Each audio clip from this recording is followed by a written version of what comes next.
ಕೃಷ್ಣ ಸಚ್ಚಿದಾನಂದ ವಿಗ್ರಹ ಅನಾದಿರಾದಿರ್ಗೋವಿಂದ ಸರ್ವಕಾರಣ ಕಾರಣಂ. ಎಲ್ಲ ಕಾರಣಗಳಿಗೂ ಮೂಲ ಕಾರಣಕರ್ತನಾದ ಆ ಭಗವಂತನಿಗೆ ನಮಸ್ಕರಿಸುತ್ತಾ ಎಲ್ಲ ಜೀವನ್ಮುಕ್ತ ಋಷಿಗಳ ಪಾದಗಳಿಗೆ ಪ್ರಣಾಮಗಳನ್ನು ಸಲ್ಲಿಸುತ್ತಾ ಎಲ್ಲರ ಅಂತರಂಗಗಳಲ್ಲಿ ಅಂತರ್ಯಾಮಿಯಾಗಿ ನೆಲೆಸಿರುವ ಆ ದೈವಿ ಚೈತನ್ಯಕ್ಕೆ ವಂದಿಸುತ್ತಾ, ಸೋದರ ಸೋದರಿಯರೇ, ಆತ್ಮೀಯರೇ, ಗೀತಾ ಸಾರ ಸಂಗ್ರಹವೆಂಬ ಶೀರ್ಷಿಕೆಯ ಅಡಿಯಲ್ಲಿ ಈ 2 ದಿನದ ಒಂದು ಕಾರ್ಯಕ್ರಮ ಏನು ನಡೀತಿದೆಯೋ ಅದರಲ್ಲಿ ಎರಡನೆಯ ದಿನದ ಕಾರ್ಯಕ್ರಮವನ್ನು ಪ್ರಾರಂಭಿಸಲಿದ್ದೇವೆ.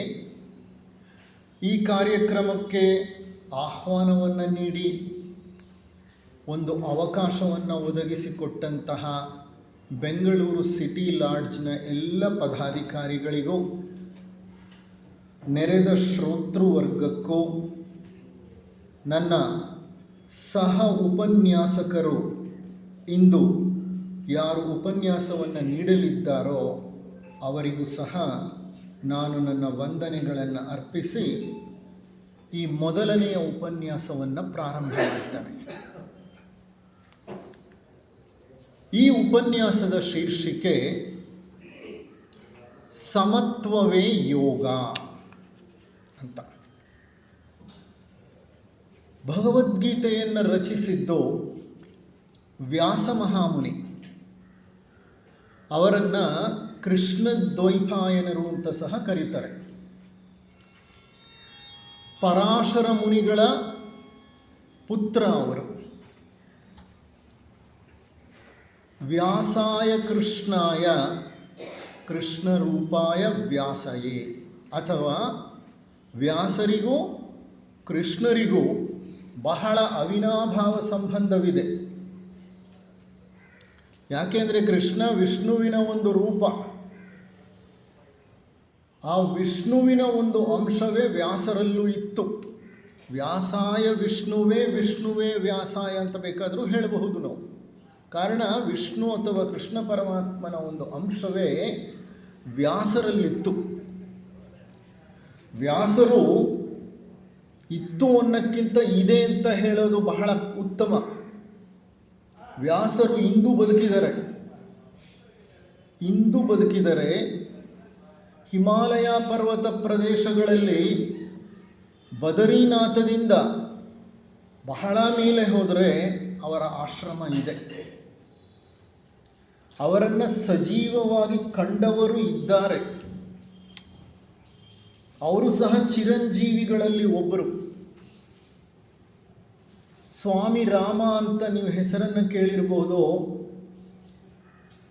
ಆ ಸ್ವಾಮಿ ರಾಮ ಅವರು ಈ ಗುರುಗಳನ್ನು ಹುಡುಕೊಂಡು ಹೋಗ್ತಾರೆ, ಭೇಟಿಯಾಗಿ ಬರ್ತಾರೆ, ಮತ್ತೆ 2ನೇ ಬಾರಿ ಸಹ ಹೋಗ್ತಾರೆ. ದುರ್ಗಮವಾದಂಥ ಸ್ಥಳ, ಬಹಳ ಕಷ್ಟಕರವಾದ ಪ್ರಯಾಣ. ಅಂಥ ವ್ಯಾಸರು ರಚಿಸಿದಂತಹ ಒಂದು ಉದ್ಗೀತೆಯೇ, ಗಾನಸುಧೆಯೇ ಭಗವದ್ಗೀತೆ. ನಿನ್ನೆ ಭಗವದ್ಗೀತೆಯ ಹಿನ್ನೆಲೆಯನ್ನು, ಮಹತ್ವವನ್ನು ಮೊದಲನೆಯ ಉಪನ್ಯಾಸದಲ್ಲಿ ನಿಮಗೆ ನೀಡಿದ್ದೆ. ಹಾಗಾಗಿ ಹೆಚ್ಚು ಅದರ ಬಗ್ಗೆ ಮಾತನಾಡೋದು ಅವಶ್ಯಕತೆ ಇಲ್ಲ ಅಂತ ತಿಳ್ಕೊತೀನಿ. ಇಂದಿನ ಈ ಉಪನ್ಯಾಸ ಸಮತ್ವಕ್ಕೆ ಸಂಬಂಧಪಟ್ಟದ್ದು. ಸಮತ್ವಂ ಯೋಗ ಉಚ್ಯತೆ ಅಂತ ಶ್ರೀಕೃಷ್ಣ ಪರಮಾತ್ಮ ಭಗವದ್ಗೀತೆಯಲ್ಲಿ ಅರ್ಜುನನಿಗೆ ಬೋಧನೆ ಮಾಡುತ್ತಾನೆ. ಸಮತ್ವವೇ ಯೋಗ, ಅದನ್ನೇ ಯೋಗ ಅಂತ ಹೇಳೋದು. ಉಚ್ಯತೆ ಅಂದರೆ ಹೇಳುವುದು, ಕರೆಯುವುದು. ಸಮತ್ವಂ ಯೋಗ ಉಚ್ಯತೆ ಅಂದರೆ ಸಮತ್ವವನ್ನೇ ಯೋಗವೆಂದು ಕರೆಯುತ್ತಾರೆ ಅನ್ನೋ ಒಂದು ಬೋಧನೆಯನ್ನು ಶ್ರೀಕೃಷ್ಣ ಪರಮಾತ್ಮ ಅರ್ಜುನನಿಗೆ ನೀಡಬೇಕಾಯಿತು. ಕಾರಣ ಅರ್ಜುನ ಬಹಳ ಸಂದಿಗ್ಧ ಪರಿಸ್ಥಿತಿಯಲ್ಲಿದ್ದ.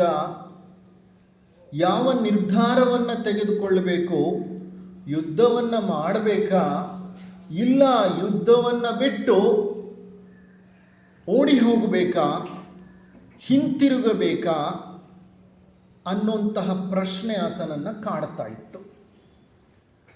ಕೃಷ್ಣನೆಂಬ ಶ್ರೇಷ್ಠ ಮನೋಶಾಸ್ತ್ರಜ್ಞ, ಮನೋವಿಜ್ಞಾನಿ ಮತ್ತು ಮನೋವೈದ್ಯ ಅರ್ಜುನನಿಗೆ ತನ್ನ ಎಲ್ಲ ವಿಧಾನಗಳನ್ನು ಬಳಸಿ ಬೋಧನೆಗಳನ್ನು ನೀಡಿ ಆತನಲ್ಲಿ ಉತ್ಸಾಹವನ್ನು, ಆತನಲ್ಲಿ ಯುದ್ಧ ಮಾಡುವಂತಹ ಒಂದು ಸ್ಥೈರ್ಯವನ್ನು, ಧೈರ್ಯವನ್ನು ಆ ಹಂತದಲ್ಲಿ ಕೊಡ್ತಾನೆ. ಅದೇ ಅರ್ಜುನ ವಿಷಾದ ಯೋಗ, ಮೊದಲನೆಯ ಅಧ್ಯಾಯ. ಎರಡನೇ ಅಧ್ಯಾಯ ಸಾಂಖ್ಯ ಯೋಗ. ಈ ಸಾಂಖ್ಯ ಯೋಗ ಬಹಳ ಮುಖ್ಯವಾದಂತಹ ಒಂದು ಅಧ್ಯಾಯ.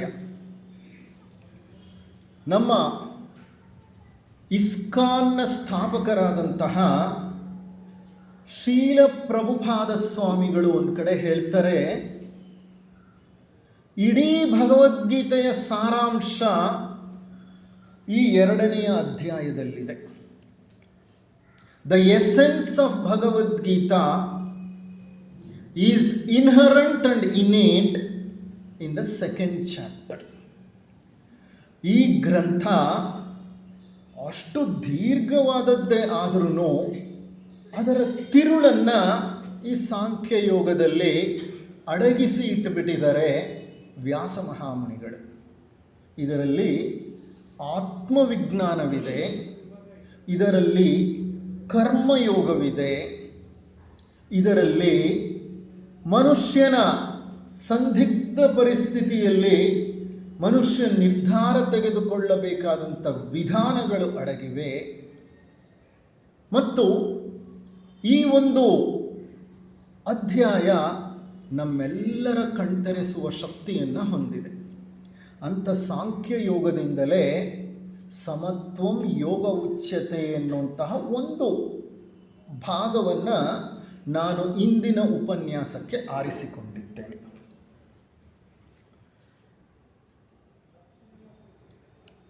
ಶ್ರೀಕೃಷ್ಣ ಪರಮಾತ್ಮ ಎರಡನೇ ಅಧ್ಯಾಯದ 47, 48 ಈ ಎರಡು ಶ್ಲೋಕಗಳನ್ನು ಬಹಳ ಒಂದಕ್ಕೊಂದು ಪೂರಕವಾಗಿ ಬಳಸಿದ್ದಾನೆ. 47ನೆಯ ಶ್ಲೋಕವನ್ನು ನಿನ್ನೆ ಶ್ರೀಮತಿ ಜ್ಯೋತಿಯವರು ನಿಮಗೆ ನೀಡಿದರೆ, ಅವರ ಒಂದು ಉಪನ್ಯಾಸದಲ್ಲಿ ಆ ಶ್ಲೋಕವನ್ನು ಬಳಸಿಕೊಳ್ಳಲಾಯಿತು. ಯೋಗ ಎಂದರೇನು ಅಂತ ಹೇಳ್ತಾ ಕರ್ಮಯೋಗವನ್ನು ವಿವರಿಸ್ತಾ ಆ ಒಂದು ಶ್ಲೋಕವನ್ನು ನಿಮ್ಮ ಮುಂದೆ ಇಟ್ಟರು. ಅದು ಆ ಶ್ಲೋಕ ಬಹಳ ಪ್ರಸಿದ್ಧವಾದ ಶ್ಲೋಕ. ಅದು ಬಹಳ ಜನರಿಗೆ ಗೊತ್ತಿರುವಂತಹ ಶ್ಲೋಕವೇ. ಯಾವುದದು? ಕರ್ಮಣ್ಯೇವಾಧಿಕಾರಸ್ತೆ ಮಾ ಫಲೇಷು ಕದಾಚನ ಮಾ ಕರ್ಮ ಫಲ ಹೇತುರ್ಭೂರ್ ಮಾತೆ ಸಂಗೋಸ್ತ್ವ ಕರ್ಮಣಿ. ಯಾರಿಗೆ ಗೊತ್ತಿಲ್ಲ ಕರ್ಮಣ್ಯೇವಾಧಿಕಾರಸ್ತೆ ಮಾ ಫಲೇಷು ಕದಾಚನ? ಇದು 47ನೆಯ ಶ್ಲೋಕ. ಈ ಶ್ಲೋಕದಲ್ಲಿ ಸಮತ್ವಕ್ಕೆ ಬೇಕಾದಂತಹ ಒಂದು ಸೂಚನೆಯನ್ನು ಕೃಷ್ಣ ಪರಮಾತ್ಮ ನೀಡ್ತಾನೆ. ಹೇಗೆ ನೀಡ್ತಾನೆ ಅಂತ ಹೇಳ್ತಾನೆ, ಕರ್ಮಣ್ಯೇ ವಾಧಿಕಾರಸ್ಥೆ ಮಾ ಫಲೇಷು ಕದಾಚನ. ಅಯ್ಯ ಅರ್ಜುನ, ನಿನಗೆ ಕರ್ಮವನ್ನು ಮಾಡುವ ಅಧಿಕಾರ ಮಾತ್ರ ಇದೆ. ಮಾ ಫಲೇಷು ಕದಾಚನ, ಆ ಕರ್ಮದಿಂದ ಯಾವ ಫಲ ನಿನಗೆ ಸಿಕ್ಕತ್ತೆ ಅನ್ನೋದರ ಬಗ್ಗೆ ನಿನಗಧಿಕಾರ ಇಲ್ಲ. ನೀ ಮಾಡಿದ ಕರ್ಮಕ್ಕೆ ಯಾವ ಫಲ ಸಿಗಬೇಕೋ ಅದನ್ನು ನಿರ್ಧರಿಸುವವ ಮತ್ತೊಬ್ಬನಿದ್ದಾನೆ, ಆತ ನಿರ್ಧಾರ ಮಾಡ್ತಾನೆ. ಆದ್ದರಿಂದ ಈ ಹಂತದಲ್ಲಿ ನಿನ್ನ ಕರ್ಮವೇನೋ, ನಿನ್ನ ಸ್ವಧರ್ಮವೇನೋ, ರಣರಂಗದಲ್ಲಿ ನಿಂತಿದೆಯಾ, ಧರ್ಮಾಧರ್ಮಗಳ ಯುದ್ಧ ಪ್ರಾರಂಭವಾಗಬೇಕಾಗಿದೆ, ನೀನು ಕ್ಷತ್ರಿಯ, ನೀನು ಮಾಡಬೇಕಾದಂತಹ ಕೆಲಸ ಈ ಸಂದರ್ಭದಲ್ಲಿ ಭದ್ರವಾಗಿ ನಿಂತು ಯುದ್ಧವನ್ನು ಮಾಡೋದು. ಹಾಗಾಗಿ ಫಲದ ಬಗ್ಗೆ ಯೋಚನೆ ಮಾಡಬೇಡ. ಯಾರು ಸಾಯ್ತಾರೆ, ಯಾರು ಉಳಿತಾರೆ, ಸಾಯೋಂತಹ ವ್ಯಕ್ತಿಗಳು ಯಾರು, ಸಾಯಿಸೋಂತಹ ವ್ಯಕ್ತಿ ಯಾರು, ಇಂತಹ ಆಲೋಚನೆಗಳು ನಿನಗೆ ಈಗ ಬರಬೇಕಾಗಿಲ್ಲ. ಕಾದಾಡಬೇಕಾಗಿದೆ, ರಣರಂಗವಾಗಿದೆ. ಈ ರಣರಂಗದಲ್ಲಿ ನೀನು ಯುದ್ಧ ಮಾಡು. ಕರ್ಮಣ್ಯೇ ವಾಧಿಕಾರಸ್ತೆ ಮಾ ಫಲೇಶು ಕದಾಚನ ಮಾ ಕರ್ಮಫಲ ಹೇತುರ್ಭೂರ್ ಮಾತೆ ಸಂಗೋಸ್ತ್ವ ಕರ್ಮಣಿ. ಅಂದರೆ ಫಲದ ಬಗ್ಗೆ ನಿರೀಕ್ಷೆ ಇಲ್ಲದೆ ನೀ ಮಾಡುವಂತಹ ಕರ್ಮವೇ ಶ್ರೇಷ್ಠಕರವಾದಂತಹ ಕರ್ಮ. ಅದು ನಿನ್ನನ್ನು ಬಂಧಿಸುವುದಿಲ್ಲ, ಅದು ನಿನ್ನನ್ನು ಬಿಡುಗಡೆ ಮಾಡುತ್ತದೆ. ಇದು ಈ ಶ್ಲೋಕದ ಸಾರಾಂಶ. ಒಬ್ಬ ವೈದ್ಯ ಎಮರ್ಜೆನ್ಸಿ ಪೇಷಂಟ್ ಬಂದಿದ್ದಾರೆ, ಆಪರೇಷನ್ ಥಿಯೇಟರ್ಗೆ ಕರ್ಕೊಂಡು ಹೋಗಿದ್ದಾರೆ, ಥಿಯೇಟ್ರಲ್ಲಿ ಮಲಗಿಸಿದರೆ, ಅನೆಸ್ಥೀಸಿಯಾ ಕೊಟ್ಟಾಗಿದೆ, ಪ್ರಜ್ಞೆ ತಪ್ಪಿದೆ. ಈಗ ವೈದ್ಯ ಆಪರೇಷನ್ ಮಾಡಬೇಕು. ಕೈಯಲ್ಲಿ ಸ್ಕ್ಯಾಲ್ಪಲ್ ಇಟ್ಕೊಂಡು ಇನ್ಸಿಷನ್ ಹಾಕಬೇಕು, ಕಟ್ ಮಾಡಬೇಕು. ಆಗ ಅಯ್ಯೋ ಅಕಸ್ಮಾತ್ ಈ ಪೇಷಂಟು ಉಳಿಲಿಲ್ಲ ಅಂದರೆ, ಮೊದಲೇ ಎಮರ್ಜೆನ್ಸಿ, ಉಳಿಲಿಲ್ಲ ಅಂದರೆ ಅನ್ನೋ ಯೋಚನೆ ಮಾಡಿದರೆ ಆತನ ಕೆಲಸದ ವೈಖರಿಯಲ್ಲಿ ಏನಾಗುತ್ತೆ, ನ್ಯೂನತೆ ಉಂಟಾಗುತ್ತೆ. ಆತ ಮುಂದೆ ಏನಾಗತ್ತೆ ಅನ್ನೋದರ ಬಗ್ಗೆ ಯೋಚನೆಯನ್ನು ಬಿಟ್ಟು ಈಗ ಸದ್ಯ ಏನು ಮಾಡಬೇಕು ಅನ್ನೋದ್ರ ಕಡೆ ಗಮನವನ್ನು ಕೊಡಬೇಕಾಗತ್ತೆ. ಅಂದರೆ ವರ್ತಮಾನದಲ್ಲಿ ಉಳಿದು ಆತ ಸರ್ಜರಿಯನ್ನು ಮಾಡಬೇಕಾಗತ್ತೆ. ಮಾಡ್ತಾ ಇರೋವಾಗ ಯಾವುದೋ ಒಂದು ಬ್ಲಡ್ ವೆಸಲ್ಲು ಬ್ಲೀಡರ್ ಆಗೋಯ್ತು, ಪ್ರೊಫ್ಯೂಸ್ ಬ್ಲೀಡಿಂಗು, ಕಂಟ್ರೋಲ್ಗೆ ಬರ್ತಾ ಇಲ್ಲ. ಡಾಕ್ಟ್ರ್ ಹೆದರ್ಕೊಂಡು ಬಿಟ್ರೆ ಏನಾಗುತ್ತೆ? ಆ ಪರಿಸ್ಥಿತಿನಲ್ಲಿ ಡಾಕ್ಟ್ರೇ ಹೆದರ್ಕೊಂಡು ಬೆವರ್ಲಿಕ್ಕೆ ಪ್ರಾರಂಭ ಮಾಡಿಬಿಟ್ರೆ ಆ ಸರ್ಜರಿಯನ್ನು ಮಾಡೋರು ಯಾರು? ಹಾಗಾಗಿ ಆ ವೈದ್ಯ ಯಾವ ಸ್ಥಿತಿಯಲ್ಲಿರಬೇಕು ಗೊತ್ತಾಗ? ಸ್ಥಿತಪ್ರಜ್ಞನಾಗಿರಬೇಕು. ಓಟಿನಲ್ಲಿ sometimes things go very wrong, very wrong. ಅದು ಸಾಮಾನ್ಯ ಜನರಿಗೆ ಅರ್ಥ ಆಗಲ್ಲ.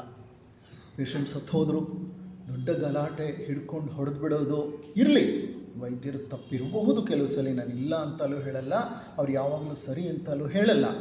ಆದರೆ ಆ ವೃತ್ತಿ ಇದೆಯಲ್ಲ, ಅದು ಸುಲಭವಾದ ವೃತ್ತಿ ಅಲ್ಲ. ಸಮ್ಟೈಮ್ಸ್ ಥಿಂಗ್ಸ್ ಗೋ ಹೇವೈರ್. ಅಂಥ ಸಂದರ್ಭದಲ್ಲಿ ಆ ಪರಿಸ್ಥಿತಿಯ ನಿಯಂತ್ರಣವನ್ನು ಯಾರು ಇಟ್ಕೋಬೇಕು? ಡಾಕ್ಟ್ರು ಪರಿಸ್ಥಿತಿಯ ನಿಯಂತ್ರಣವನ್ನು ಬಿಟ್ಟು ಹೆದರಿ ಕುಳಿತುಕೊಂಡ್ಬಿಟ್ರೆ ಅಸಿಸ್ಟೆಂಟ್ ಸಿಸ್ಟರ್ಗಳು, ಓ ಟಿ ಟೆಕ್ನಿಷಿಯನ್ಗಳು, ಓ ಟಿ ಅಸಿಸ್ಟೆಂಟ್ಗಳು, ಎವ್ರಿಬಡಿ ವಿಲ್ ಗೋ ಪ್ಯಾನಿಕ್. ಇದು ಅಂಥ ಒಂದು ಸ್ಥಿತಿನೇ. ಅರ್ಜುನ ಯಾರು ಸತ್ತು ಹೋಗ್ತಾರೋ, ಯಾರು ಬದುಕ್ತಾರೋ, ನನ್ನ ಆತ್ಮೀಯರು, ನನ್ನ ಮಿತ್ರರು, ನನ್ನ ಬಂಧುಗಳು, ಹೆದರ್ಕೊಂಡ್ಬಿಟ್ಟ. ಅದಕ್ಕೆ ಕೃಷ್ಣ ಹೇಳ್ತಿದ್ದಾನೆ, ವರ್ತಮಾನದಲ್ಲಿರು, ಬಿ ಇನ್ ದ ಪ್ರೆಸೆಂಟ್, ಮಾಡಬೇಕಾದದ್ದನ್ನು ಮಾಡು. ಫಲದ ಬಗ್ಗೆ ಯಾವ ಆಕಾಂಕ್ಷೆಯು ನಿನ್ನಲ್ಲಿ ಇರಲದೇ ಹೋಗಲಿ. ಏನು ಫಲವಿದೆಯೋ ಅದನ್ನು ಆಮೇಲೆ ಸ್ವೀಕರಿಸಬೇಕು ಅಷ್ಟೇ, ಅಕ್ಸೆಪ್ಟ್ ಇಟ್. ಯಾವಾಗ ನೀವು ಫಲದ ಬಗ್ಗೆ ನಿರೀಕ್ಷೆ ಇಲ್ಲದೆ ಕೆಲಸ ಮಾಡ್ತೀರೋ ಆಗ ನೀವು ದ್ವಂದ್ವಾತೀತರಾಗ್ತಾರೆ. ದ್ವಂದ್ವಾತೀತರು ಅಂದರೆ ಏನರ್ಥ? ಒಳಿತಾಗಲಿ ಕೆಡುಕಾಗಲಿ, ಜಯವಾಗಲಿ ಅಪಜಯವಾಗಲಿ, ಗೆಲುವಾಗಲಿ ಸೋಲಾಗಲಿ, ಏನೇ ಆಗಲಿ ಇದರಿಂದ ಅದನ್ನು ನಾನು ಈಶ್ವರಾನುಗ್ರಹ ಅಂತ ಸ್ವೀಕರಿಸಿಬಿಡ್ತೇನೆ. ಯಾವಾಗ ಕರ್ಮ ಫಲದಿಂದ ನಮ್ಮನ್ನು ನಾವೇ ಪ್ರತ್ಯೇಕಿಸಿಕೊಂಡು ಬಿಡ್ತೀವೋ ಆಗ ಸ್ಟ್ರೆಸ್ ಅನ್ನೋದೇನಾಗತ್ತೆ, ಒತ್ತಡ ಅನ್ನೋದೇನಾಗತ್ತೆ, ಪೂರ್ತಿ ರಿಲೀವ್ ಆಗಿಬಿಡುತ್ತೆ.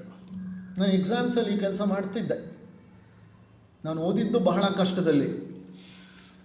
ಮಕ್ಕಳಿಗೆ ಪಾಠ ಹೇಳಿಕೊಟ್ಕೊಂಡು ನಾನು ಓದ್ತಾ ಇದ್ದೆ. ಬೆಳಿಗ್ಗೆ 5 ಗಂಟೆಗೆ ಎದ್ದು 6 ಗಂಟೆ ತನಕ ನ್ಯೂಸ್ ಪೇಪರ್ ಹಾಕಿ 6:15 ಮನೆಗೆ ಬಂದು ಸ್ನಾನ ಮಾಡಿಕೊಂಡು 7:15 ನಾನು ಟ್ಯುಟೋರಿಯಲ್ಸಲ್ಲಿ ಇರ್ತಿದ್ದೆ. ನನ್ನದೇ ಟ್ಯುಟೋರಿಯಲ್ಸ್ ಇತ್ತು. 7:15 8:45 ಅಲ್ಲಿ ಕ್ಲಾಸ್ ಮಾಡಿ 2 ಕ್ಲಾಸ್ ತಗೊಂಡು 8:15 ಅಲ್ಲಿಂದ ಓಡ್ತಿದ್ದೆ. ಚಾಮರಾಜಪೇಟೆಯಿಂದ ಓಡಿ ಓಡಿ ಓಡಿ ನಾನು ಇಲ್ಲಿ ವಿಕ್ಟೋರಿಯಾ ಹಾಸ್ಪಿಟಲ್ಗೆ ಬರ್ತಿದ್ದೆ. 8 ಗಂಟೆಗೆ ಕ್ಲಾಸ್ ನಮಗೆ, 9 ಗಂಟೆಗೆ ಕ್ಲಾಸ್ ನಮಗೆ. 9ರಿಂದ 4 ಗಂಟೆ ತನಕ ಕಾಲೇಜಲ್ಲಿ ಕ್ಲಿನಿಕ್ಸಲ್ಲಿ ಎಲ್ಲ ವರ್ಕ್ ಮಾಡಿ ನಡ್ಕೊಂಡು 4:15 ನಿಧಾನವಾಗಿ ಟ್ಯುಟೋರಿಯಲ್ಸ್ಗೆ ಹೋದರೆ ಮತ್ತೆ 4:45 ಟ್ಯುಟೋರಿಯಲ್ಸ್ ಪ್ರಾರಂಭ ಆದರೆ ರಾತ್ರಿ 9 ಗಂಟೆ ತನಕ ಟ್ಯುಟೋರಿಯಲ್ಸ್. ಆ ನಂತರ ಮನೆಗೆ ಹೋಗೋಷ್ಟರಲ್ಲಿ 9:45 10 ಗಂಟೆ, ಆಮೇಲೆ ಕುಳಿತುಕೊಂಡು ಓದೋದು, ಆಮೇಲೆ ಮಲಗೋದು. ಈ ಕಷ್ಟದಲ್ಲಿ ಓದ್ತಾ ಇದ್ದಿದ್ದರಿಂದ ನನಗೆ ಪ್ರತಿನಿತ್ಯ ಓದಲಿಕ್ಕೆ ಸಮಯ ಸಿಗ್ತಿರಲಿಲ್ಲ. ಎಕ್ಸಾಮ್ಗೆ ಇನ್ನೊಂದು 1.5 ತಿಂಗಳಿದೆ ಅನ್ನೋವಾಗ ಓದ್ತಿದ್ದಿತ್ತು. ಅದು ಹೇಗೆ? ಟ್ಯುಟೋರಿಯಲ್ಸು ಮಾಡಿಕೊಂಡು ಕಾಲೇಜ್ಗೂ ಹೋಗ್ಕೊಂಡು ರಾತ್ರಿನಲ್ಲಿ ಓದೋದು. ಬೆಳಿಗ್ಗೆ 2:30-3 ಗಂಟೆ ತನಕ ಓದಿ 1-2 ಗಂಟೆ ಮಲಗಿ, ಆ ಮಧ್ಯದಲ್ಲಿ ನೀರು ಬರುತ್ತೆ ಅಂತ ನೀರು ತುಂಬಿಸಿ ಮನೆಯಲ್ಲಿಟ್ಟು ಆಮೇಲೆ ಓಡಿ ಹೋಗೋದು, ಮತ್ತೆ ಕೆಲಸ ಸ್ಟಾರ್ಟ್ ಆಗ್ತದೆ. ಹೀಗಿರೋವಾಗ 1-1.5 ತಿಂಗಳ ಮೊದಲು ನಾನು ದೊಡ್ಡ ದೊಡ್ಡ ಸಬ್ಜೆಕ್ಟ್ಗಳನ್ನ ಕೈಯಲ್ಲಿ ಇಟ್ಕೊಂಡು ಕೂತ್ಕೋತಿದ್ದೆ. ಆ ಹಂತದಲ್ಲಿ ನನಗೆ ಕೆಲಸಕ್ಕೆ ಬಂದದ್ದು ಈ ಸೂತ್ರವೇ. ನಾನು ಎಕ್ಸಾಮ್ನಲ್ಲಿ ಪಾಸ್ ಆಗ್ತೀನ, ಫೇಲ್ ಆಗ್ತೀನ, ಅದರ ಬಗ್ಗೆ ಯೋಚನೆ ಮಾಡ್ತಿರಲಿಲ್ಲ. ಓದ್ತಿದ್ನಲ್ಲ ಅದನ್ನು ಆಳವಾಗಿ ಅರ್ಥ ಮಾಡ್ಕೋಬೇಕು ಅನ್ನುವಂಥದ್ದು ನನ್ನ ಇಷ್ಟ. ಏನೇ ಓದಿದರೂ ಅದನ್ನು ಹಲವಾರು ಆ್ಯಂಗಲ್ಗಳಿಂದ, ಹಲವಾರು ಕೋನಗಳಿಂದ ಅದನ್ನು ಅರ್ಥೈಸಿ ವಿಶ್ಲೇಷಿಸಿ ನನ್ನ ಒಂದು ಬುದ್ಧಿಮತ್ತೆಯ ಭಾಗವನ್ನಾಗಿ ಮಾಡ್ಕೋಬೇಕು. ಓದೋದು ಎಕ್ಸಾಮ್ಗೋಸ್ಕರ ಮಾತ್ರ ಅಲ್ಲ, ಓದೋದು ನನ್ನ ಬುದ್ಧಿ, ನನ್ನ ಜ್ಞಾನ ಸಹ ಬೆಳಿಲಿಕ್ಕೆ. ಹಾಗಾಗಿ ನಾನು ಎಕ್ಸಾಮ್ ರಿಸಲ್ಟ್ ಬಗ್ಗೆ ಯೋಚನೆ ಮಾಡ್ತಾ ಇರಲಿಲ್ಲ. ನಾನು ಸಬ್ಜೆಕ್ಟನ್ನು ಚೆನ್ನಾಗಿ ಕಲಿಬೇಕು ಅನ್ನೋ ದೃಷ್ಟಿಯಿಂದ ಓದ್ತಾ ಇದ್ದೆ ಅಷ್ಟೇ. ಸೊ ಆ ಹಂತದಲ್ಲಿ ನನ್ನ ಜೀವನದ ಅನುಭವನೇ ಹೇಳಿಕೊಟ್ಟಿದ್ದು, detach yourself from whether you pass or fail. You simply study. This is the time for you to study. You cannot escape from it. ತಪ್ಪಿಸ್ಕೊಳ್ಳಿಕ್ಕೆ ಸಾಧ್ಯ ಇಲ್ಲ. ಇಷ್ಟು ದಿನ ನಿನಗೆ ಆಗಲಿಲ್ಲ, ಈಗ ಕುಳಿತುಕೋತಾ ಇದೆಯಾ, ಸುಮ್ಮನೆ ಓದು ಅಷ್ಟೆ. ನಾನು ಇದನ್ನು ನನ್ನ ಜೀವನದಲ್ಲಿ ಸ್ವತಃ ಅನುಭವಿಸಿದ್ದೇನೆ. ಈ ಸೂತ್ರ ಎಷ್ಟು ಪರಿಣಾಮಕಾರಿಯಾಗಿ ಕೆಲಸ ಮಾಡುತ್ತೆ ಅಂತ. ಯಾವಾಗ ನಾನು ಪಾಸ್ ಆಗ್ತೀನೋ ಫೇಲ್ ಆಗ್ತೀನೋ ಬಿಡು ಅಂತ ಓದಿದ್ದು ನನ್ನ ಮನಸ್ಸಿಗೆ ಹತ್ತುತ್ತಾ ಇತ್ತು. ನನ್ನ ಬುದ್ಧಿಯ ಒಂದು ಭಾಗವಾಗಿ ಆ ಜ್ಞಾನ ಕುಳಿತುಕೊಳ್ತಾ ಇತ್ತು. And I used to do invariably well in the exam with minimum preparation, maximization of results. ಹಲವಾರು ಸಬ್ಜೆಕ್ಟ್ಗಳಲ್ಲಿ ಬಹಳ ಉತ್ತಮವಾದಂಥ ಮಾರ್ಕ್ಸ್ನ ತಗೊಂಡಿದ್ದೀನಿ. ಕಾರಣ ಈ ಒಂದು ಸೂತ್ರವೇ. ಈ ಸೂತ್ರ ಒತ್ತಡದಿಂದ ನಮ್ಮನ್ನು ಪ್ರತ್ಯೇಕಿಸಿ ನಮ್ಮಲ್ಲಿ ಒಂದು ಸಮತ್ವ ಭಾವವನ್ನು ಉಂಟು ಮಾಡುತ್ತೆ. ಯಾವಾಗ ಸೋಲು ಗೆಲುವುಗಳ ಒಂದು ಅಂಜಿಕೆಯೇ ಇಲ್ಲವೋ,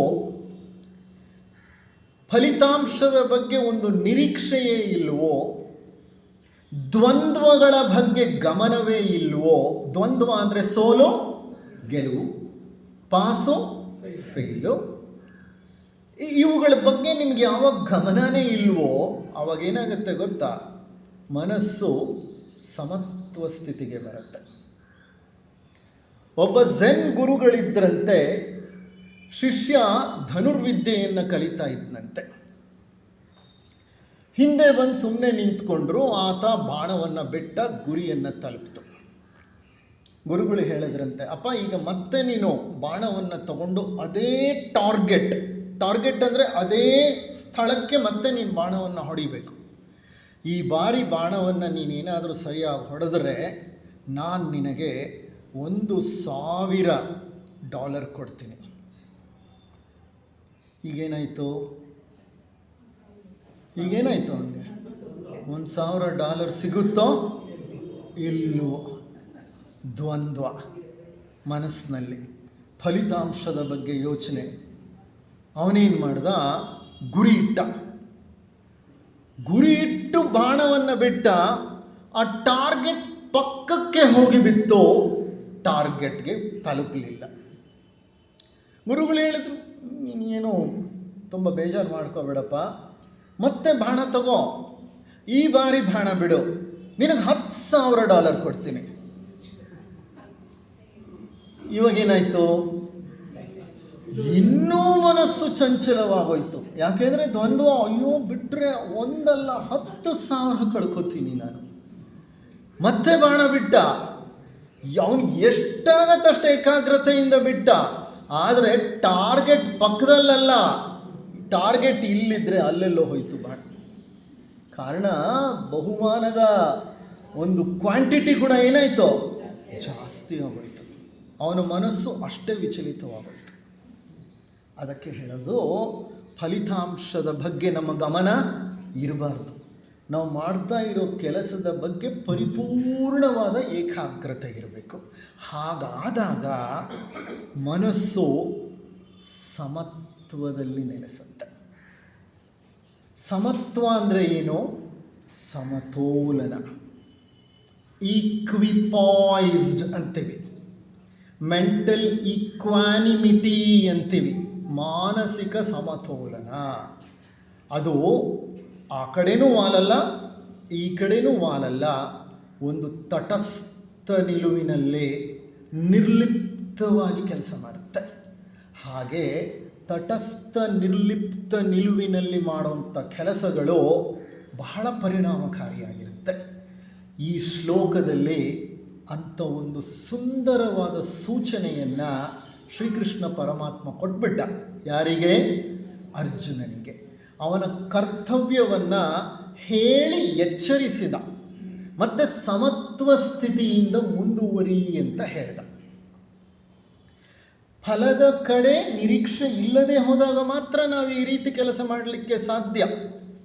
ನಿಮಗೆ ಡಿ ವಿ ಗುಂಡಪ್ಪನವರ ಆಧುನಿಕ ಭಗವದ್ಗೀತೆ ಗೊತ್ತಿರ್ಬೋದು. ಯಾವುದು ಆಧುನಿಕ ಭಗವದ್ಗೀತೆ? ಮಂಕುತಿಮ್ಮನ ಕಗ್ಗ. ಆ ಕಗ್ಗದಲ್ಲಿ ಸಹ ಇದಕ್ಕೆ ಸಂಬಂಧಪಟ್ಟ ಒಂದು ಕಗ್ಗವಿದೆ. ಅವರು ಹೇಳ್ತಾರೆ, ಮಾವು ಸಸಿಯನ್ನು ನೆಟ್ಟು ಬೇವುಣಲು ಸಿದ್ಧನಿರು, ಭೂ ವಿಷಯ ಸ್ಪರ್ಶದಿಂದ ರಸ ಮಾರ್ಪಡುವುದುಂಟು, ಆ ವಿಷಯ ನಿನಗೇಕೆ ತೋಟದೊಡೆಯನಿಗಿರಲಿ ಮಂಕುತಿಮ್ಮ. ಎಷ್ಟು ಸುಂದರವಾಗಿದೆ ನೋಡಿ ಈ ಕಗ್ಗ. 4 ಸಾಲಿನಲ್ಲಿ ಭಗವದ್ಗೀತೆಯ 2 ಸಾಲಿನ ಶ್ಲೋಕದಲ್ಲಿರುವ ಪೂರ್ಣ ಅಂತರಾರ್ಥವನ್ನು ಡಿ ವಿ ಗುಂಡಪ್ಪನವರು ಅಡಗಿಸಿಟ್ಬಿಟ್ರು. ಮಾವು ಸಸಿಯನ್ನು ನೆಟ್ಟು ಬೇವುಣಲು ಸಿದ್ಧನಿರು. ಮಾವಿನ ಬೀಜವನ್ನು ಬಿತ್ತು ಭೂಮಿಯಲ್ಲಿ, ಬೇವಿನ ಬೆಳೆಯನ್ನು ಬೆಳಿಲಿಕ್ಕೆ ನೀನು ಸಿದ್ಧನಾಗಿರಬೇಕಪ್ಪ. ಪ್ರಕೃತಿಯಲ್ಲಿ ಮಾವಿನ ಬೀಜವನ್ನು ಹಾಕಿದರೆ ಹುಟ್ಟೋದು ಯಾವುದೋ? ಮಾವಿನ ಗಿಡ. ಆದರೆ ಕೆಲವು ಸಲ ಏನಾಗುತ್ತೆ ಗೊತ್ತಾ, ಮಾವು ಬೀಜವನ್ನು ನೆಟ್ರೂ ಹುಟ್ಟೋದು ಮಾತ್ರ ಕಹಿಯಾದ ಬೇವಿನ ಗಿಡ. ಎಷ್ಟೋ ಸಂದರ್ಭಗಳಲ್ಲಿ ತಂದೆ ತಾಯಿ ತಾತ ಅಜ್ಜಿ ಎಲ್ಲ ಸುಸಂಸ್ಕೃತರು, ಎಲ್ಲ ಬಹಳ ಸಾಧು ಸ್ವಭಾವದವರು. ಎಲ್ಲಿಂದಲೋ ಆ ಒಂದು ಪಿಂಡ ಹುಟ್ಟುಬಿಡುತ್ತೆ. ಅದು ಆ ಮನೆಯನ್ನೇ ರಣರಂಗವನ್ನಾಗಿ ಮಾಡಿಬಿಡುತ್ತೆ. ಮನೆಯಲ್ಲಿ ಇಲ್ಲ ಸಲ್ಲದ ಕೋಲಾಹಲ ಪ್ರಾರಂಭವಾಗಿಬಿಡುತ್ತೆ. ಅಂದರೆ ಸಾಧು ಸಂತರಿಗೆ ಹುಟ್ಟಿದ ಒಂದು ಮಗು ಬಹಳ ದೊಡ್ಡ ಸಮಾಜ ಕಂಟಕನಾಗಿ ಬೆಳೆದು ಬಿಡಬಹುದು.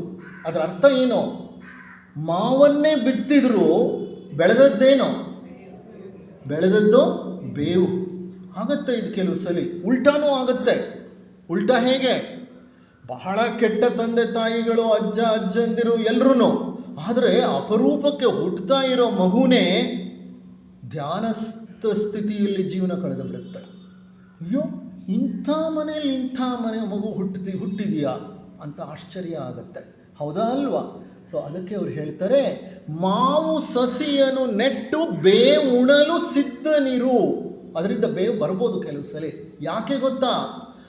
ಭೂ ವಿಷಯ ಸ್ಪರ್ಶದಿಂದ ರಸ ಮಾರ್ಪಡುವುದುಂಟು. ಈ ಭೂಮಿ ಅನ್ನೋ ಪ್ರಕೃತಿ ಇದೆಯಲ್ಲ, ಈ ಮರ್ತ್ಯ ಲೋಕವಿದೆಯಲ್ಲ, ಈ ಮರ್ತ್ಯ ಲೋಕದಲ್ಲಿ ಒಮ್ಮೊಮ್ಮೆ ಹೀಗಾಗೋದುಂಟು.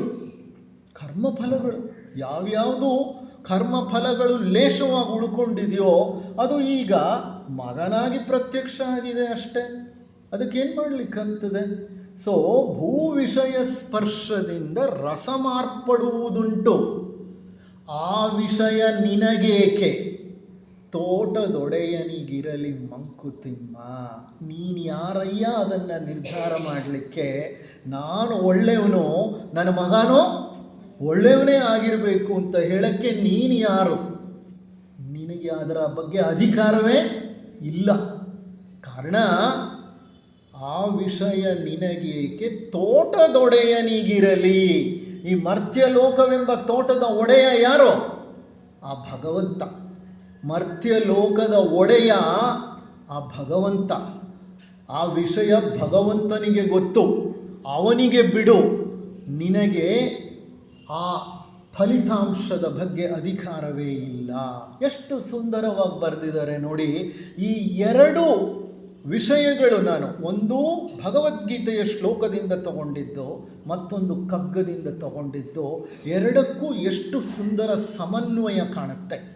ಅದರ ಅರ್ಥ ಏನೆಂದರೆ, ಸತ್ಯ ಎಲ್ಲೇ ಹೋದರೂ ಒಂದೇ. ನೀವು ಕಗ್ಗವನ್ನಾದರೂ ಹೇಳಿ, ಭಗವದ್ಗೀತೆಯನ್ನಾದರೂ ಹೇಳಿ, ಭಾಗವತ ಪುರಾಣವನ್ನು ಹೇಳಿ, ಸ್ಮೃತಿಯನ್ನು ನೆನೆಸಿಕೊಳ್ಳಿ, ನೀವು ಏನೇ ಮಾಡಿದ್ರು, ಇಲ್ಲ ವಿಜ್ಞಾನವನ್ನೇ ತಗೊಂಡು ಬಂದಿಡಿ, everything is same. Everything is same. ನಾನು ಒಂದು ಇಂಜೆಕ್ಷನ್ ಕೊಟ್ಟೆ, ಲಿಗ್ನೋಕೈನ್. ಅದು ಮತ್ತು ಬರಲಿಕ್ಕೆ, ಅಂದರೆ ಆಪ್ರೇಷನ್ ಮಾಡೋಕ್ಕೆ ಮೊದಲು ಆ ಜಾಗ ಎಲ್ಲ ಮರಗಟ್ಟಲಿಕ್ಕೆ. ಎಲ್ರಿಗೂ ಮತ್ತು ಬರೆಸುತ್ತಾ? ಹೌದು, ಸಾಮಾನ್ಯವಾಗಿ ಯಾರಿಗೆ ಕೊಟ್ಟರು ಮತ್ತು ಬರೆಸುತ್ತೆ. ಆ ಜಾಗ ಎಲ್ಲ ಮರಗಟ್ಟತ್ತೆ. ಕೆಲವರಿಗೆ ಇನ್ನೂ ಕೊಡ್ತಾ ಇದ್ದ ಹಾಗೆ ಮರಗಟ್ಟುತ್ತೆ, ಇನ್ನು ಕೆಲವರಿಗೆ 5-10 ನಿಮಿಷಕ್ಕೆ ಮರಗಟ್ಟುತ್ತೆ, ಕೆಲವರಿಗೆ 2 ಗಂಟೆ 3 ಗಂಟೆ 4 ಗಂಟೆ, ಕೆಲವು ಸಲ ಆಗೋದೇ ಇಲ್ಲ, ಹೋಗಿ ಅಂತ ವಾಪಸ್ ಕಳಿಸ್ತೀವಿ. ಯಾಕೆ ಹೀಗೆ? ಕರ್ಮ ಮಾಡೋಕ್ಕೆ ನನಗೆ ಅಧಿಕಾರ ಉಂಟು, ಮಾಡಿದೆ, ಆದರೆ ಅದರ ಫಲ ನಾನು ಹೇಳ್ದಂಗಾಗಲ್ಲ. ಪ್ರಕೃತಿಯ ನಿಯಮ, ಪರಮಾತ್ಮನ ಒಂದು ಅನುಗ್ರಹ ಆಗಲ್ಲ ಅದು. Even science also does not say, it says there are exceptions. ಪ್ರತಿಯೊಂದಕ್ಕೂ ಎಕ್ಸೆಪ್ಷನ್ಸ್ ಅನ್ನೋದಿರುತ್ತೆ. ಬೆಳಕು ನೇರವಾಗಿ ಚಲಿಸುತ್ತೆ. Light always travels in straight lines, ಈ ಬೆಳಕು ದೂರ ಹೋದಾಗ, ಭೂಮಿ ಬಿಟ್ಟು ಭಾಳ ದೂರ ಹೋದಾಗ, ಮತ್ಯಾವುದೋ ಒಂದು ಗ್ರಹವನ್ನು ನಕ್ಷತ್ರವನ್ನು ತಲುಪುವಾಗ ಬೆಂಡಾಗ್ಬಿಡುತ್ತೆ. ಹಾಗಾದರೆ light travels in straight lines is good for here, but not good for universal level. ಎಲ್ಲ ಕಡೆ ಅದು ನಡೆಯಲ್ಲ ಅದು. ಹಾಗಾಗಿ ಫಲದ ಬಗ್ಗೆ ನಮ್ಮ ಯೋಚನೆಯನ್ನು ನಾವು ತ್ಯಜಿಸಬೇಕು. ಆಗ ನಾವು ಸಮತ್ವದಲ್ಲಿ ನೆಲೆಸುತ್ತೇವೆ. ಇಷ್ಟು ಹೇಳ್ತಾ ಭಗವಂತ 48ನೆಯ ಶ್ಲೋಕವನ್ನು ಕೊಡ್ತಾನೆ. ಅದು 47ನೆಯ ಶ್ಲೋಕಕ್ಕೆ ಪೂರಕವಾದ ಶ್ಲೋಕ. ಏನು ಹೇಳ್ತಾನೆ ಅದರಲ್ಲಿ? ಯೋಗಸ್ಥಃ ಕುರು ಕರ್ಮಾಣಿ ಸಂಘಂ ತ್ಯಕ್ತ್ವಾ ಧನಂಜಯ ಸಿದ್ಧ್ಯ ಸಿದ್ಧ್ಯೋ ಸಮೇ ಭೂತ್ವಾ ಸಮತ್ವಂ ಯೋಗ ಉಚ್ಯತೆ. ಕೊನೆ ಭಾಗ ಏನು ಬಂತು? ಸಮತ್ವಂ ಯೋಗ ಉಚ್ಯತೆ. ಅಂದರೆ ಅರ್ಥ ಏನಂದರೆ ಯೋಗಸ್ಥಃ ಕುರು ಕರ್ಮಾಣಿ ಅಂದರೆ, ಹೇ ಅರ್ಜುನ, ನಿನ್ನ ಕರ್ಮವನ್ನು ಯೋಗಸ್ಥನಾಗಿ ಮಾಡು. ಯೋಗಸ್ಥ ಅಂದರೆ ಯೋಗದಲ್ಲಿ ನೆಲೆಸಿ, ಯೋಗಸ್ಥನಾಗಿ ನೀನು ನಿನ್ನ ಕೆಲಸವನ್ನು ಮಾಡು. ಯೋಗಸ್ಥನಾಗಿ ಮಾಡೋದು ಅಂದರೆ ಅರ್ಥ ಏನು? ಐಕ್ಯವೇ ಯೋಗದ ಸೂಚನೆ. ನೀನು ನಿನ್ನ ಹರಿದು ಹೋದ ಪ್ರಜ್ಞೆಯನ್ನು ಏನು ಮಾಡು? ಏಕತ್ರಗೊಳಿಸು. ಅದೇ ಯೋಗಸ್ಥ. ಹರಿದು ಹೋಗಿದೆ ಪ್ರಜ್ಞೆ, ನಿಂದು ವಿಚಲಿತವಾಗಿಬಿಟ್ಟಿದೆ. ಆ ಪ್ರಜ್ಞೆಯನ್ನು ಐಕ್ಯಕ್ಕೆ ತಂದು ಯೋಗದಲ್ಲಿ ನೆಲೆ ನಿಂತು ನಿನ್ನ ಕರ್ಮವನ್ನು ಮಾಡು. ಸಂಘಂ ತ್ಯಕ್ತ್ವಾ ಧನಂಜಯ. ಸಂಘಂ ತ್ಯಕ್ತ್ವಾ, ಸಂಘ ಅಂದರೆ ಅಟ್ಯಾಚ್ಮೆಂಟ್. ಅಟ್ಯಾಚ್ಮೆಂಟ್ನ ತ್ಯಕ್ತ್ವಾ ಅಂದರೆ ತ್ಯಜಿಸಿಬಿಡು. ಧನಂಜಯ. ಧನಂಜಯ ಅಂದರೆ ಏನು? ಅರ್ಜುನನ ಮತ್ತೊಂದು ಹೆಸರು. ಏನು ಅದರ ಅರ್ಥ? ಧನಂಜಯ. ಧನ ಅಂದರೆ ಹಣ, ಜಯ ಅಂದರೆ ಗೆಲ್ಲುವವನು, ಹಣವನ್ನು ಗೆಲ್ಲುವವನು ಅಂದರೆ ಅರ್ಥವನ್ನು ಗೆಲ್ಲುವವನು. ಅವನಿಗೆ ಯಶಸ್ಸು ಎಲ್ಲ ಕಡೆ ಕಾದಿಟ್ಟ ಬುತ್ತಿಯಾಗಿತ್ತು. ಅವನಿಗೆ ಗೂಢಾಕೇಶ ಅಂತ ಸಹ ಕರೀತಾರೆ. ಗೂಢಾಕೇಶ ಅಂದರೆ ಏನು? ನಿದ್ರೆಯನ್ನೇ ಗೆದ್ದವನು. ಇರಲಿ, ಹಲವಾರು ಹೆಸರುಗಳಿದೆ ಅದಕ್ಕೆ. ಸಂಘಂ ತ್ಯಕ್ತ್ವಾ ಧನಂಜಯ, ಅಟ್ಯಾಚ್ಮೆಂಟ್ನ ಬಿಟ್ಟುಬಿಡು. ಸಿದ್ಧ್ಯ ಸಿದ್ಧ್ಯೋ ಸಮೋ ಭೂತ್ವ. ಸಿದ್ಧ್ಯ ಸಿದ್ಧ್ಯೋ, ಗೆಲುವೋ ಸೋಲು, ಜಯವೋ ಅಪಜಯವೋ, ಸಿದ್ಧಿಯೋ ಅಸಿದ್ಧಿಯೋ, ಅದನ್ನು ಸಮೋಭೂತ್ವ, ಸಮನಾಗಿ ಸ್ವೀಕರಿಸೋ.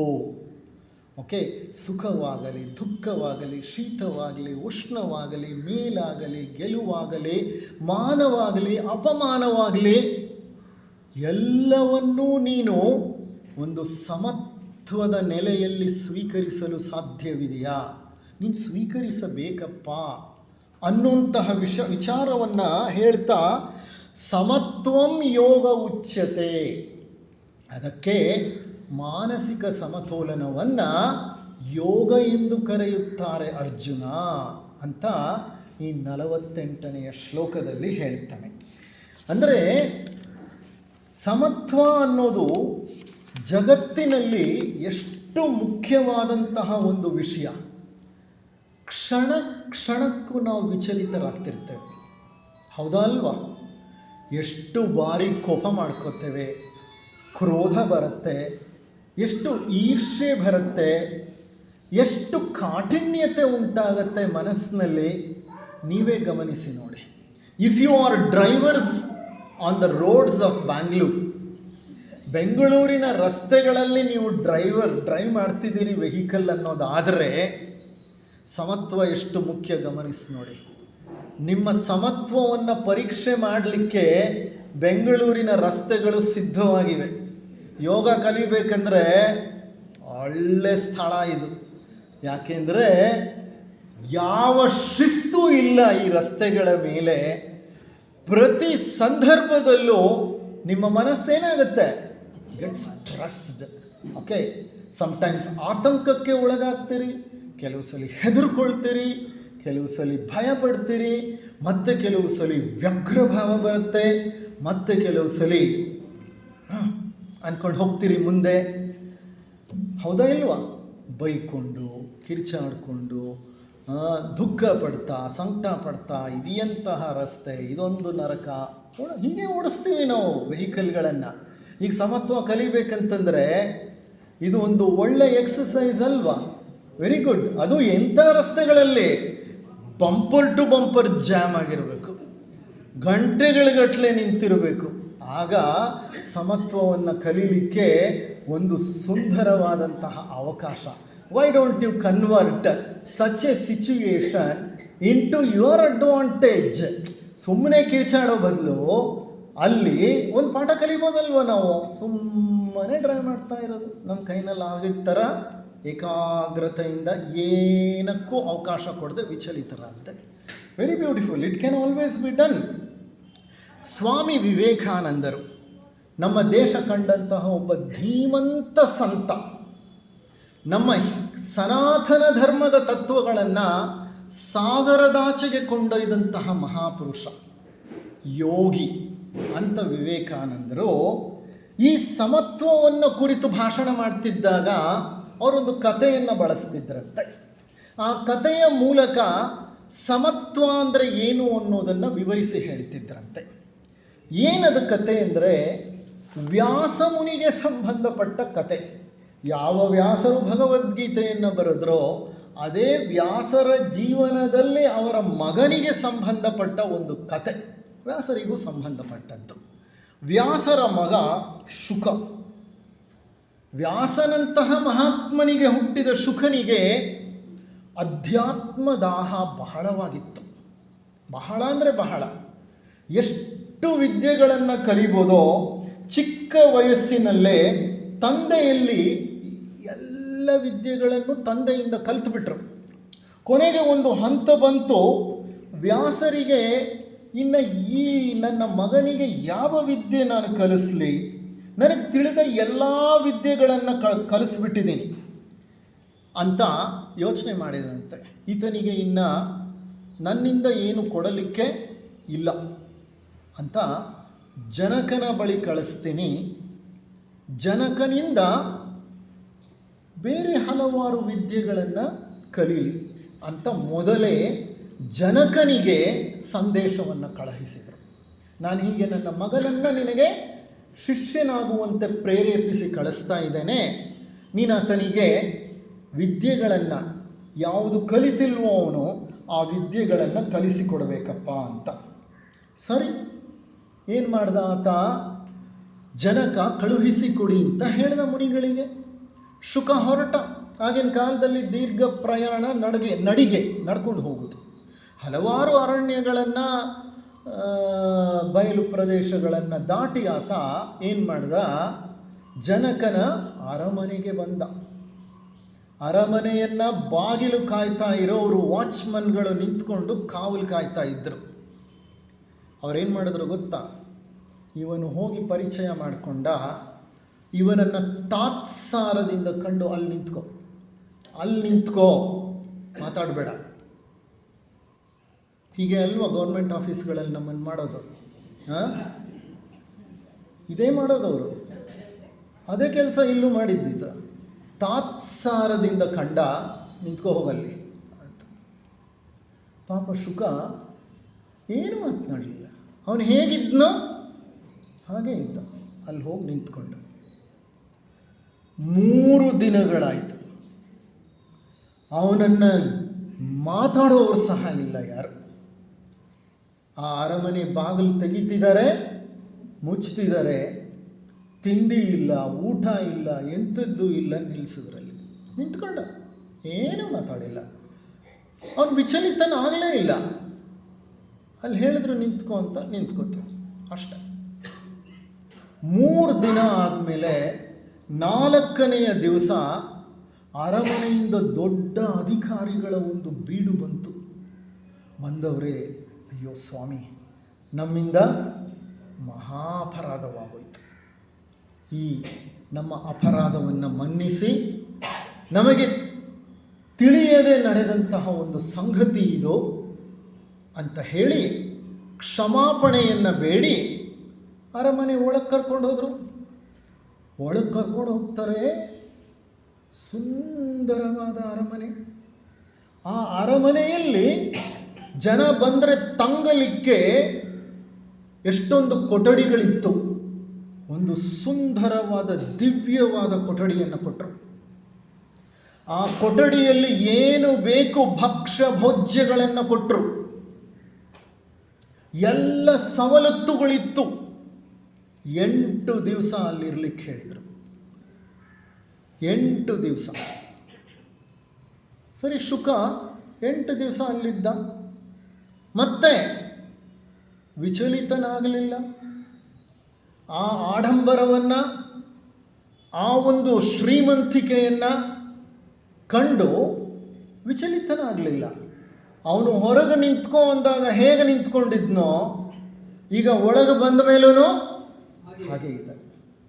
8 ದಿವಸ ಆದಮೇಲೆ ಜನಕ ಮಹಾರಾಜ ತನ್ನ ಅರಮನೆಯ ಓಲಗಕ್ಕೆ, ಓಲಗ ಅಂದರೆ ಗೊತ್ತಲ್ಲ ನಿಮಗೆ, ಓಕೆ, ಅದಕ್ಕೆ ಕರೆದ. ಅವರನ್ನು ಕರ್ಕೊಂಡು ಬರಲಿಕ್ಕೆ ಶುಕನನ್ನು ಹೇಳ್ದ. ಶುಕ ಬಂದ. ಓಲಗದ ದೊಡ್ಡ ಹಾಲದು ಬಹಳ ವಿಜೃಂಭಣೆಯಿಂದ ಕೂಡಿತ್ತು. ಎಲ್ಲ ಕಡೆ ರತ್ನಗಂಬಳಿಯ ಹಾಸುಗಳು ಹಾಕಿದ್ದರು. ಪೀಠೋಪಕರಣಗಳು ಮೆತ್ತನೆಯ ಪೀಠೋಪಕರಣಗಳಾಗಿದ್ದು, ಛತ್ರ ಚಾಮರಗಳ ಸೇವೆ ಪ್ರತಿಯೊಬ್ಬ ಗಣ್ಯ ವ್ಯಕ್ತಿಗೂ ಇತ್ತು. ಶುಕನನ್ನು ಕರೆದು ಆದರಿಸಿ ಮೆತ್ತನೆಯ ಒಂದು ಹಂಸತೂಲಿಕಾ ಕಲ್ಪದ ಮೇಲೆ, ಅಂದರೆ ಚೇರ್ ಮೇಲೆ ಶುಕನನ್ನು ಕೂಡಿಸಿದ್ರು. ಶುಕ ಕುಳಿತುಕೊಂಡ. ಅದನ್ನೆಲ್ಲ ನೋಡಿ ಆತ ಏನೂ ವಿಚಲಿತನಾಗಲೇ ಇಲ್ಲ. ಅವನ ಮನಸ್ಸಿನಲ್ಲಿ ಯಾವ ಬದಲಾವಣೆಗಳೂ ಆಗಿಲ್ಲ. ಕಾರಣ, ಮನಸ್ಸಿನಲ್ಲಿ ಯಾವುದೇ ಬದಲಾವಣೆ ಆದರೆ ಅದು ಮುಖದ ಮೇಲೆ ವ್ಯಕ್ತವಾಗುತ್ತೆ. ಅದಕ್ಕೆ ನಮ್ಮ ಆಂಗ್ಲ ಭಾಷೆಯಲ್ಲಿ ಏನು ಹೇಳ್ತೀವಿ ಅಂದರೆ face is the index of mind ಅಂತೀವಿ. Face is the index of mind ಅಂತಂದರೆ ನಿನ್ನ ಮನಸ್ಸೇನು ಹೇಳುತ್ತೋ ಅದನ್ನು ನಿನ್ನ ಮುಖ ವ್ಯಕ್ತಪಡಿಸುತ್ತೆ. ಅವನು ಸ್ವಲ್ಪವೂ ವಿಚಲಿತವಾಗಿಲ್ಲ, ಸ್ಥಿರಚಿತ್ತದಿಂದ ಕೊಡ್ತಿದ್ದಾನೆ. ಹೇಗಿದ್ದಾನೋ ಹಾಗಿದ್ದಾನೆ. ಜನಕ ಮಹಾರಾಜ ತದೇಕ ಚಿತ್ತದಿಂದ ಆತನನ್ನು ಗಮನಿಸಿದ. ಗಮನಿಸಿದವನೇ ಎದ್ದು ಬಂದ. ಎದ್ದು ಬಂದು ಆತನಿಗೆ ಹೇಳಿದ, ಅಯ್ಯ ಶುಕ, ನೋಡು, ಇಲ್ಲೊಂದು ಪಾತ್ರೆ ಇದೆ. ಪಾತ್ರೆಯ ತುಂಬ ಹಾಲು ತುಂಬಿದೆ. ಈ ಪಾತ್ರೆಯನ್ನು ಕೈಯಲ್ಲಿ ಹಿಡಿದು ಈ ಓಲಗವನ್ನು 8 ಬಾರಿ ಸುತ್ತಿ ಬಾ. ಆ ಹಾಲು ಎಲ್ಲೂ ಚೆಲ್ಲಬಾರ್ದು. ನೋಡಿ, ಮೊದಲೇ ನಾವು ಒಂದು ಹೇಳಿಬಿಟ್ರೆ ಯಾರಾದರೂ ಏನಾಗುತ್ತೆ, ಎಲ್ಲಿ ಚೆಲ್ಲುತ್ತೋ ಎಲ್ಲಿ ಚೆಲ್ಲುತ್ತೋ, ಚೆಲ್ಲಬಾರ್ದು. ಅದಕ್ಕೇನಂತೀವಿ ಗೊತ್ತಾ, ವಿಜ್ಞಾನದಲ್ಲಿ we call it as A bias. Bias arising out of a desire not to get biased. Wonderful bias. Bias arising out of a desire not to get biased. ಅಂದರೆ ಅರ್ಥ, ಅದೊಂದು ರೀತಿಯ ಎರರ್, ಲೋಪ. ಆ ಲೋಪ ಎಂಥದ್ದು ಅಂತಂದರೆ, ನಾನು ಲೋಪವನ್ನು ಮಾಡಬಾರ್ದು ಅನ್ನೋ ಆತಂಕವೇ ಲೋಪಕ್ಕೆ ಕಾರಣವಾಗುತ್ತೆ. Bias arising out of a desire not to get biased. So ಮೊದಲೇ ಹಿಂಗೆ ಹೇಳಿಬಿಟ್ಟು ಕೊಟ್ಬಿಟ್ರೆ ಸಮಸ್ಯೆನೋ ಸಮಸ್ಯೆ. ಯಾರೋ ಒಬ್ಬ ಶಿಷ್ಯ ಇದ್ದಂತೆ, ನನಗೆ ಮೋಕ್ಷದ ಮಂತ್ರ ಬೇಕು ಅಂತ ಗುರು ಹತ್ರ ಹೋದ್ನಂತೆ. ಆ ಗುರು ಹೇಳಿದಂತೆ, ನಾನು ನಿನಗೆ ಮೋಕ್ಷದ ಮಂತ್ರ ಕಲಿಸ್ಕೊಡ್ತೀನಪ್ಪ, ದೀಕ್ಷೆನೂ ಕೊಡ್ತೀನಿ ಬಾ ಅಂತ ಒಳಗೆ ಕರ್ಕೊಂಡು ಒಂದು ಮಂತ್ರ ಹೇಳಿದ್ನಂತೆ. ಹೇಳಿಬಿಟ್ಟು ಹೇಳ್ತಾನಂತೆ, ಈ ಮಂತ್ರ ನೀನು ಹೇಳಬಹುದು, ಆದರೆ ಈ ಮಂತ್ರ ಯಾವಾಗ ಹೇಳಿದ್ರು ಆವಾಗ ನಿನ್ನ ಮನಸ್ಸಿನಲ್ಲಿ ಕೋತಿ ಜ್ಞಾಪಕಕ್ಕೆ ಬರಬಾರ್ದು. ಮಂತ್ರ ಯಾವಾಗ ಬೇಕಾದರೂ ಹೇಳ್ಬೋದು, ಆದರೆ ಹೇಳಿದಾಗ ಕೋತಿ ಜ್ಞಾಪಕಕ್ಕೆ ಬರಬಾರ್ದು. ಯಾವಾಗ ಅವನು ಕೋತಿ ಜ್ಞಾಪಕಕ್ಕೆ ಬರಬಾರ್ದು ಅನ್ನೋ ಅವ್ನ ಮಂತ್ರ ಹೇಳೋವಾಗೆಲ್ಲ ಏನಾಗ್ತಿತ್ತು, ಕೋತಿನೇ ಜ್ಞಾಪಕ ಬರ್ತಿತ್ತು. ಇದು ನಮ್ಮ ಸಮಸ್ಯೆ, ಹೌದಾ ಅಲ್ವಾ? ಯಾವಾಗ ಚೆಲ್ಲಬಾರ್ದು ಅಂತ ಪಾತ್ರೆ ತುಂಬ ಹಾಲು ಕೊಟ್ಟು 8 ಬಾರಿ ಸುತ್ತಬಾ ಅಂತ ಹೇಳಿದ್ನೋ, ಆತ ಎಲ್ಲಿ ವಿಚಲಿತನಾಗ್ತಾನೋ ಪರೀಕ್ಷೆ ಮಾಡಬೇಕು ಅನ್ನೋದು ಜನಕನ ಉದ್ದೇಶ. ಆದರೆ ಆತ ಸರಾಗವಾಗಿ 8 ಬಾರಿ ಸುತ್ತಿ ಬಂದಂತೆ ಒಂದು ಹನಿ ಹಾಲು ಸಹ ಚೆಲ್ಲಲಿಲ್ಲವಂತೆ. ಆಗ ಜನಕನ ಹೇಳ್ತಾನೆ, ಕೈ ಮುಗಿದು ಹೇಳ್ತಾನೆ, ಅಪ್ಪ, ನಿನಗೆ ಪಾಠ ಕಲಿಸ್ಲಿಕ್ಕೆ ನನ್ನಲ್ಲಿ ಯಾವ ಪಾಠವೂ ಇಲ್ಲ. Everything you know. ಕಾರಣ ಸಮತ್ವವನ್ನೇ ಸಾಧಿಸಿಬಿಟ್ಟಿದೆಯಾ ನೀನು. ಅಂಥ ಸಮತ್ವವನ್ನು ಸಾಧಿಸಿದ ನಿನಗೆ ಪಾಠ ಹೇಳೋದಾದರೂ ಏನಯ್ಯ ಇದೆ ನನಗೆ? You are well accomplished, please carry on. ನೀನಿನ್ನ ಹಿಂತಿರುಗಿ ಮನೆಗೆ ಹೋಗಬಹುದು, ನಿನ್ನ ತಂದೆಗೆ ವರದಿಯನ್ನು ಒಪ್ಪಿಸಬಹುದು. ಇದು ಸಮತ್ವದ ಕತೆ. ನಾವು ಯಾಕೆ ಸಮತ್ವದಲ್ಲಿರಲ್ಲ ಅಂದರೆ ಫಲಿತಾಂಶದ ಬಗ್ಗೆ ಯೋಚನೆ ಮಾಡ್ತಾ ಇರ್ತೀವಿ. ಎಲ್ಲಿ ಹಾಲು ಚೆಲ್ಲುತ್ತೋ. ಇದು ನೀನು ಮಾಡೋ ಕೆಲಸ ಮಾಡಯ್ಯ, ಚೆಲ್ಲುತ್ತೋ ಬಿಡುತ್ತೋ ಅದು ಆಮೇಲಿನ ಕೆಲಸ ಅಂದರೆ ನಾವೇನು ಮಾಡ್ತೀವಿ, ಕೆಲಸ ಮಾಡೋಕ್ಕೆ ಮೊದಲೇನೆ ಒತ್ತಡ ಎತ್ಕೊಂಡು ಪ್ರಾರಂಭ ಮಾಡಿಬಿಡ್ತೀವಿ. ಅದಕ್ಕೆ ಹೇಳಿದ್ದು ಕರ್ಮಣ್ಯೇ ವಾಧಿಕಾರಸ್ಥೆ ಮಾ ಫಲೇಷು ಕದಾಚನ. ಅದು ನಿಮ್ಮನ್ನು ಸಮತ್ವದ ಕಡೆಗೆ ಕೊಂಡೊಯ್ಯುತ್ತೆ ಖಂಡಿತವಾಗಿಯೂ. ಆಮೇಲೆ ನೀವು ಯಾವಾಗ ಸಮತ್ವದಲ್ಲಿ ನೆಲೆ ನಿಲ್ತಿರೋ ಆಗ ನೀವು you are a well accomplished person.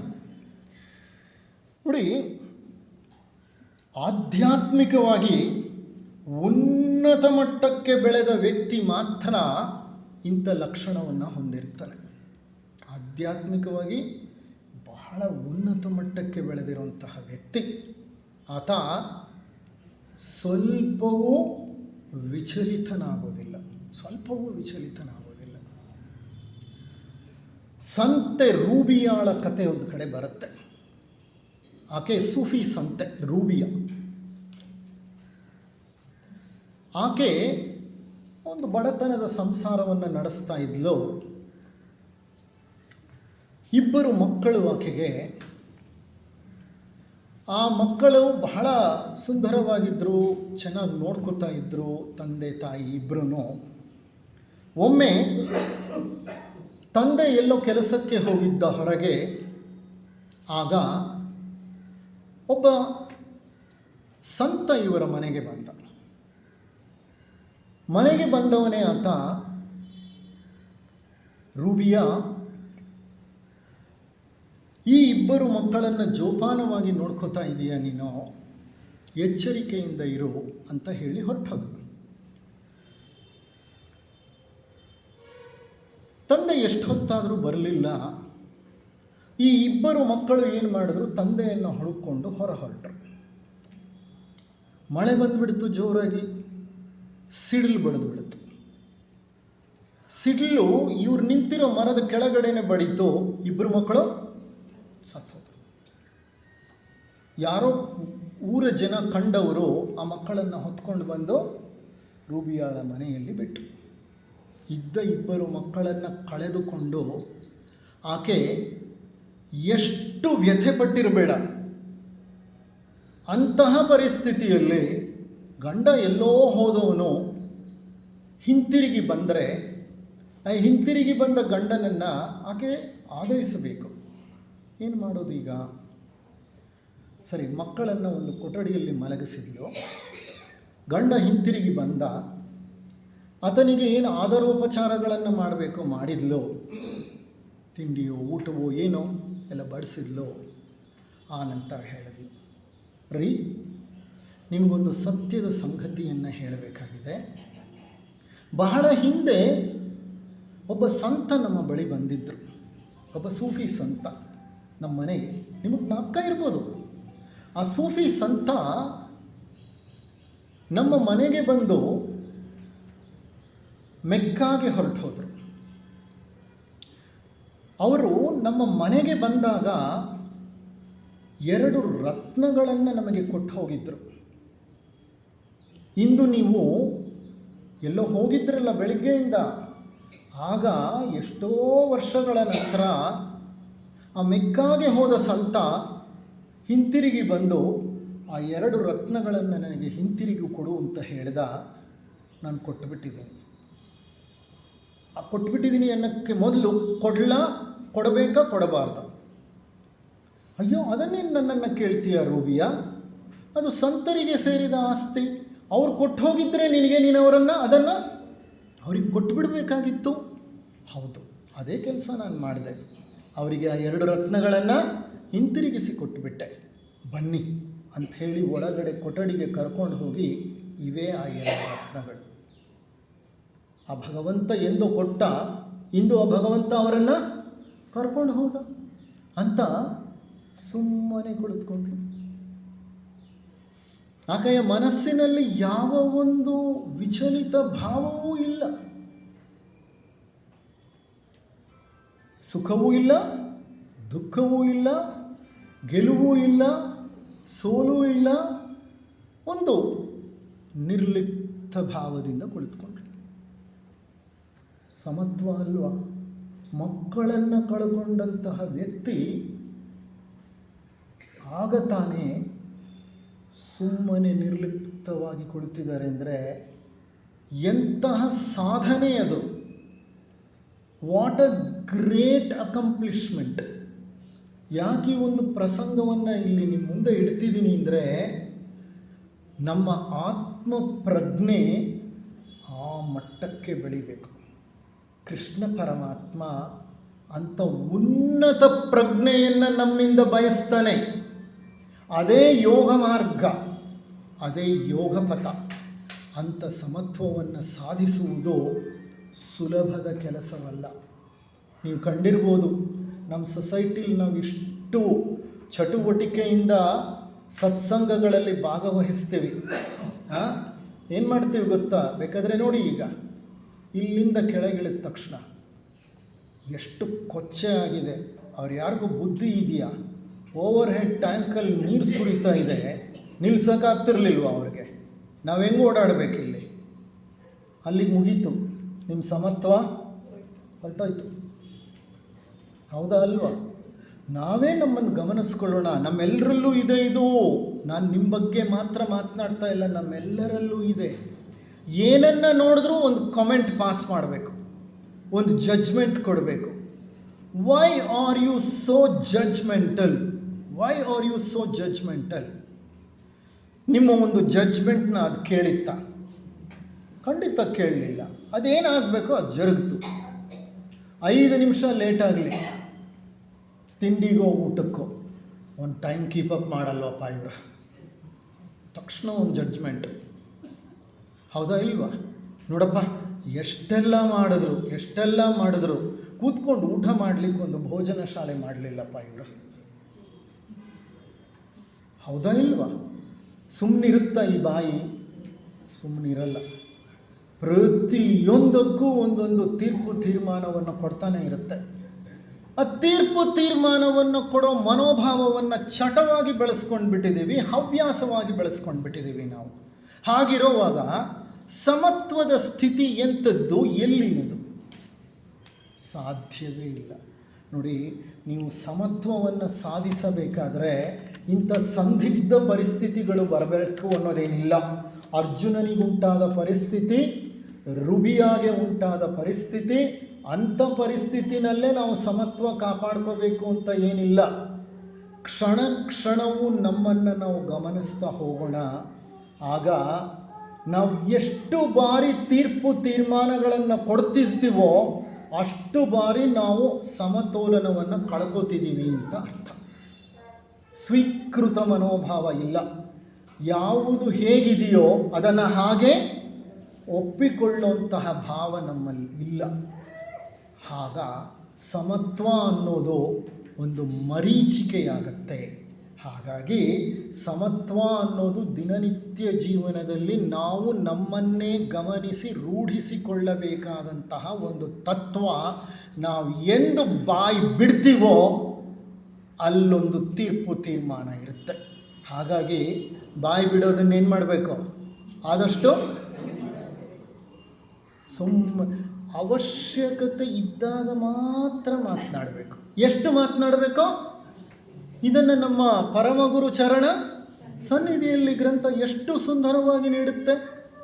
ನಾವು ಇಷ್ಟೆಲ್ಲ ಸತ್ಸಂಗಗಳನ್ನು ಕೇಳಿ ನಾಯಿ ಬಾಲ ಡಂಕು ಇಲ್ಲಿರೋ ತನಕ ಹಿಂಗಿರೋದು, ಹೊರಗೆ ಹೋಗ್ತಾ ಇದ್ದಂಗೆ ಮತ್ತೆ ಪ್ರಾರಂಭ. ಹಾಗಾದರೆ ಇನ್ನು ಎಷ್ಟು ಜನ್ಮಗಳು ಬೇಕು ನಮ್ಮಲ್ಲಿ ಒಂದು ಸಣ್ಣ ಬದಲಾವಣೆ ಪ್ರಾರಂಭ ಆಗಲಿಕ್ಕೆ? ಗಮನಿಸಿ ನೋಡಿ ಅಂತ ಹೇಳ್ತಾ ಈ ಒಂದು ಉಪನ್ಯಾಸವನ್ನು ಮುಕ್ತಾಯ ಮಾಡ್ತಾ ಇದ್ದೇನೆ. ನಿಮಗೆಲ್ಲರಿಗೂ ನನ್ನ ವಂದನೆಗಳನ್ನು ತಿಳಿಸುತ್ತೇನೆ. ಇನ್ನು ಎರಡನೆಯ ಒಂದು ಉಪನ್ಯಾಸ, ಈ ಉಪನ್ಯಾಸವನ್ನು ನೀಡಲಿದ್ದಾರೆ ಸೋದರ ಪ್ರದೀಪ್ ಕುಮಾರ್ ಅವರು. ಇದರವರು ಸೋದರ ಪ್ರದೀಪ್ ರವರು ಈ ಒಂದು ಉಪನ್ಯಾಸವನ್ನು ನೀಡಲಿದ್ದಾರೆ. ಉಪನ್ಯಾಸದ ಶೀರ್ಷಿಕೆ ಆತ್ಮನ ಸ್ವರೂಪ ಪುನರ್ಜನ್ಮ ಭಗವದ್ಗೀತೆಯ ಬೆಳಕಿನಲ್ಲಿ. ನೋಡಿ, ನಿನ್ನೆ ಪ್ರಾರಂಭದ ಒಂದು ಉಪನ್ಯಾಸ